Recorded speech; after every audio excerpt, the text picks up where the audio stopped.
In 2016, a commentary was published in The Telegraph by former Foreign Secretary from 95 to 97 under Prime Minister John Major, as well as a minister in Margaret Thatcher's government, Sir Malcolm Rifkin. It was a piece by Sir Malcolm about the dangers of Chinese involvement in British infrastructure, specifically the Hinkley C project. Only problem? Sir Malcolm didn't write the piece. The Henry Jackson Society did. And they were being paid to push anti-Chinese sentiments in the halls of Whitehall and in the UK media. Welcome to part 2 of my series, My Roman Empire, the HJS, Meghan Markle, and the article that shouldn't have been published. This video will focus on the Henry Jackson Society, or HJS, and its influence and ties with the British media, the British government, and US right-wing groups. A well-known public figure not writing their own commentary for newspapers isn't necessarily uncommon. But a nonpartisan think tank registered as a charity writing a piece for Sir Malcolm while being paid £10,000 a month by Japan to wage a propaganda campaign against China without disclosing it is. Sir Malcolm said that he was unaware of the arrangement and that it would have been preferable if they had told him ahead of time. This put the HJS's charitable status in jeopardy, but we will come back to that later. Henry Jackson Society, or HJS, was established in the early 2000s and is a nonpartisan think tank serving up the kind of pro-democracy that typically ends up with invading a non-democratic foreign country and then complaining about immigration when those affected by the destabilization seek refuge in their countries. One of their statement of principles is literally give 2 cheers for capitalism.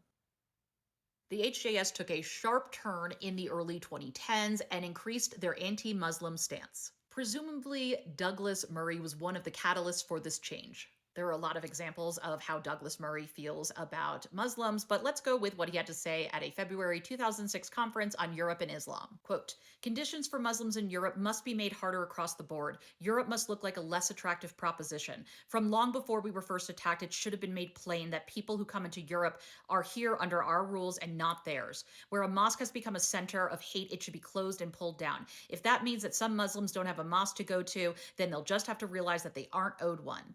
End quote. People start splitting from the HJS, such as Marco, who was a former European Neighborhood Section Director for HJS, who resigned in 2012. He said that the HJS was no longer a centrist, bipartisan think tank, and that it had become an abrasive right-wing forum, with a, quote, anti-Muslim tinge churning out polemical and superficial pieces by aspiring journalists and pundits that pander to a narrow readership, end quote. Matthew Jameson, one of the HJS's co-founders, echoed his assessment in 2017 in a LinkedIn post where he wrote that he was, quote, ashamed of having helped form the society. Hilary Aked, a freelance researcher and co-author of a report titled The Henry Jackson Society and the Degradation of British Neoconservative for the Cordoba Foundation, wrote that, quote, "The Henry Jackson Society has an inglorious history of propagating questionable research and targeting Muslims with spurious extremism smears," end quote. Remember that part. So the HJS is left with people like Douglas Murray and Dr. Alan Mendoza, the HJS executive director, who is quoted in this piece. In her Machiavellian playbook for corporate executives, the author of the playbook, Jennifer Jacquet, describes how think tanks are a way to influence public opinion and advocate for free market ideology, while capitalizing on their reputation as places of imagination. But think tanks today ultimately exist to challenge regulations, draft legislation, fund advertisements, provide expert testimony, influence public opinion, and provide institutional homes for experts. The HJS fits that description to a T. We now know the many avenues that the HJS can get into the media, but let's talk about the connections to US dark money and the British government. And yes, here is a mind map that I sketched. Note that it is not exhaustive. It's almost as bad as my Turn Up Toff mind map. It's a spaghetti. A few interesting things of note. Who funds the HJS is largely a mystery, but thanks to an investigation by Byline Times, we do know one way that they get money. HJS Inc., which is located in America. It's a nonprofit vehicle that provides a bulk of its funding. Because America has a dark money problem. And while the HJS will not disclose its donors, Byline Times found through pulling IRS statements some of the foundations that help fund the HJS. 2 organizations in particular, the Emerson Family Foundation and Myron Zimmerman Foundation, also donated to Turning Point USA, a right-wing group targeting high school and college campuses. Think Charlie Kirk. Besides far-right groups, there's also an overlap of funding Republican candidates and the HJS, Inc. And there are the connections between the HJS and far-right groups. This is but a sampling.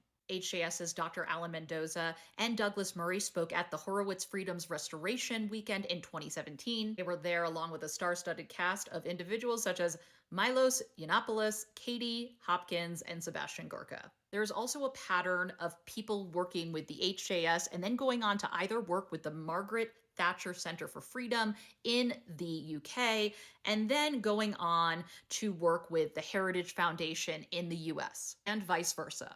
One example is Robin Simcox. He was an HJS fellow before becoming a 2016 Margaret Thatcher Fellow for the Heritage Foundation.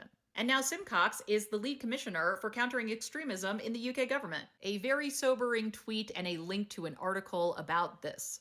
And that's the thing. The HJS has been very good at getting involved in the British government. There are a number of HJS employees or people the HJS has donated to that went on to become Home Secretaries, including Sajid Javid, Prit Patel, and Amber Rudd. The HJS has also donated to politician Michael Gove, who has served various positions in conservative governments. Fun fact, Michael was once married to Sarah Vine, who wrote that niggling feeling about Harry and Meghan after their engagement photos. While Gove was a director of the HJS, they received more than £80,000 in funding from the UK Home Office between 2015 to 2017.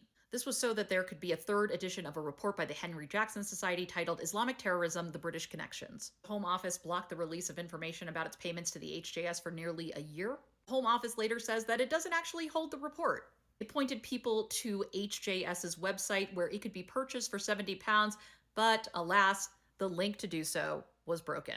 Which brings us back to the beginning.